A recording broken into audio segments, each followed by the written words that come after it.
Assalamualaikum warahmatullahi wabarakatuh. Perkenalkan, nama saya Nisa Aulia dengan NPM 237002004. Di sini saya akan mempresentasikan hasil dari analisis dari kelompok kami yang berjudul Perancangan Pembangkit Listrik Tenaga Surya (PLTS) untuk menunjang penerangan dan efisiensi energi di Universitas Siliwangi Kampus 2 Mugarsari.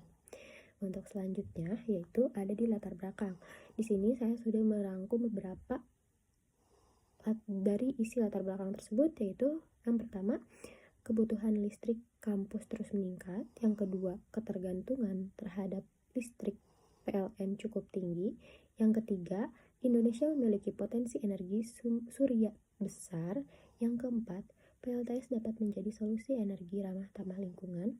Yang kelima, mendukung konsep Green Campus. Nah, untuk penjelasannya sendiri, kebutuhan energi listrik di lingkungan kampus terus meningkat sering dengan bertambahnya aktivitas di perkuliahan, penggunaan peralatan elektronik, serta fasilitas penunjang lainnya. Hal ini juga terjadi di Universitas Siliwangi, khususnya di kampus 2 yang memiliki tingkat konsumsi listrik yang cukup tinggi. Ketergantungan terhadap listrik dari PLN menyebabkan biaya operasional yang besar serta kurang efisien dalam jangka panjang. Indonesia memiliki potensi energi surya yang melimpah karena letaknya di daerah tropis. Pemanfaatan energi matahari melalui teknologi fotovoltaik dapat menjadi solusi untuk menghasilkan energi listrik yang ramah tamah lingkungan dan berkelanjutan. Salah satunya penerapannya adalah melalui sistem pembangkit listrik tenaga surya atau bisa disebut dengan PLTS. Atap yang memanfaatkan area pembangunan tanpa memerlukan lahan tambahan lainnya. Dengan adanya perancangan PLTS di kampus 2, diharapkan dapat mengurangi penggunaan listrik dari PLN, menekan biaya operasional, serta mendukung konsep Green Campus untuk menentukan kapasitas dari sistem PLTS yang sesuai dengan kebutuhan kampus. Nah, untuk selanjutnya, di sini ada rumusan masalah. Yang pertama, rumusan masalah itu bagaimana profil kebutuhan energi listrik kampus, dan yang kedua, berapa penghematan energi dan biaya yang dihasilkan. Nah, untuk selanjutnya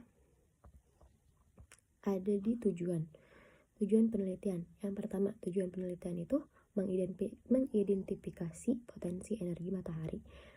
Yang kedua, merancang sistem PLTS yang efisien. Yang ketiga, mendukung penggunaan energi terbarukan. Nah, selanjutnya ada manfaat penelitian. Untuk manfaat penelitian tersendiri, di sini kami ada 4. Yang pertama, mengurangi ketergantungan energi konvensional.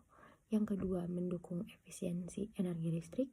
Yang ketiga, mengurangi emisi gas rumah kaca. Dan yang keempat, menjadi referensi pengembangan PLTS di kampus.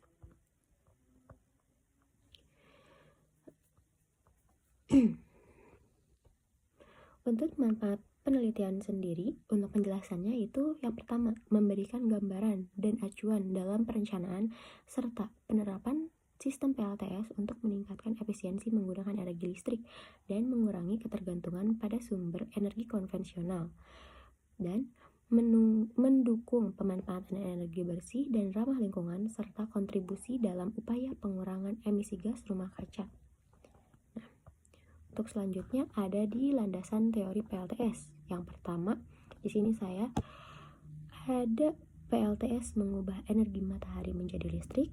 Yang kedua, menggunakan efek vulkanik. Yang ketiga, energi yang dihasilkan berupa arus DC. Yang keempat, inverter menggunakan DC menjadi AC. Untuk selanjutnya yaitu ada di jenis sistem PLTS. Di sini ada 3. Yang pertama on-grid, yang kedua off-grid, dan yang ketiga hybrid. Untuk penjelasannya sendiri, PLTS on-grid adalah sistem yang terhubung langsung dengan jaringan listrik PLN. Energi dari panel surya digunakan untuk memenuhi kebutuhan beban, dan jika ada kelebihan daya dapat disalurkan ke jaringan listrik. Sistem ini tidak menggunakan baterai sehingga lebih sederhana dan biaya listrik lebih rendah, namun tidak dapat beroperasi saat listrik PLN padam. Nah, untuk yang kedua, PLTS off-grid. Off-grid sendiri merupakan sistem yang berdiri sendiri dan tidak terhubung dengan jaringan PLN. Energi listrik yang dihasilkan disimpan dalam baterai untuk digunakan saat malam hari atau ketika tidak ada sinar matahari. Sistem ini tuh cocok untuk daerah terpencil tetapi membutuhkan biaya yang lebih besar karena penggunaannya menggunakan baterai. Nah, untuk yang ketiga yaitu PLTS hybrid. PLTS hybrid sendiri yaitu gabungan antara sistem on-grid dan off-grid, yaitu terhubung dengan jaringan PLN sekaligus menggunakan baterai sebagai cadangan energi. Sistem ini lebih fleksibel karena dapat tetap beroperasi saat terjadi pemadaman listrik, namun dari segi biaya dan kompleksitas lebih tinggi dibandingkan sistem lainnya. Nah, selanjutnya di sini ada komponen utama PLTS. Nih, di sini tuh aku sama teman-teman simpen yang pertama panel surya, yang kedua inverter, yang ketiga baterai, yang keempat charge control, yang kelima combiner box, yang keenam sistem proteksi. Nah, buat panel surya tersendiri adalah komponen utama yang berfungsi mengubah energi cahaya matahari menjadi energi listrik melalui efek voltaik. Panel ini juga menghasilkan listrik dalam bentuk arus searah DC yang menjadi sumber utama dalam sistem PLTS. Yang selanjutnya,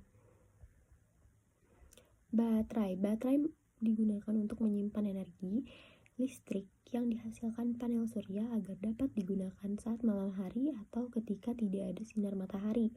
Komponen ini wajib pada sistem off-grid dan hybrid, tetapi tidak digunakan pada sistem on-grid. Untuk inverter tersendiri, inverter berfungsi mengubah arus searah DC menjadi arus bolak-balik AC agar dapat digunakan oleh peralatan listrik. Inverter juga berperan dalam mengatur kualitas daya seperti tegangan dan frekuensi agar sesuai dengan standar sistem kelistrikan. Lalu ada sistem proteksi. Sistem proteksi meliputi komponen seperti MCB, fuse, dan surge protection device atau SPD.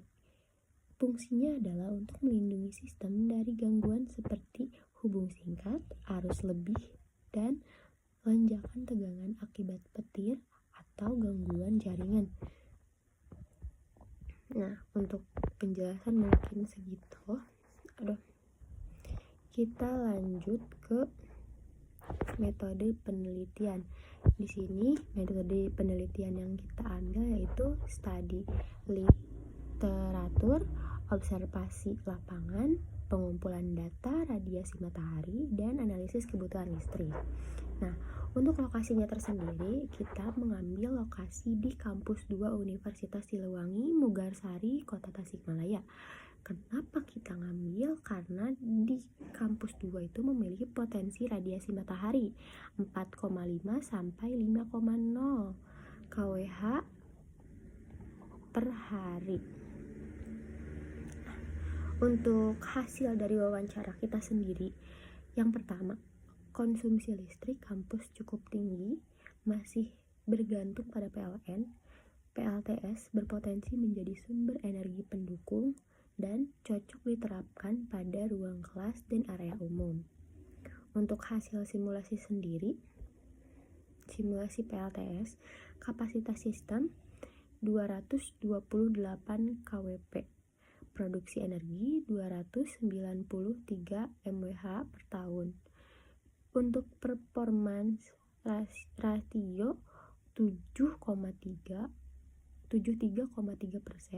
untuk solar fraction 0,991. Nah, analisis hasil. Untuk analisis hasilnya, yang pertama, intensitas radiasi mempengaruhi output energi. Yang kedua, suhu panel mempengaruhi efisiensi sistem. Yang ketiga, terdapatnya losses pada inverter dan kabel. Yang keempat, sistem bekerja cukup optimal. Nah, dari kesimpulannya sendiri, dari hasil analisis kelompok saya, yang pertama, kampus memiliki potensi besar untuk pengembangan PLTS. Yang kedua, PLTS dapat meningkatkan efisiensi energi.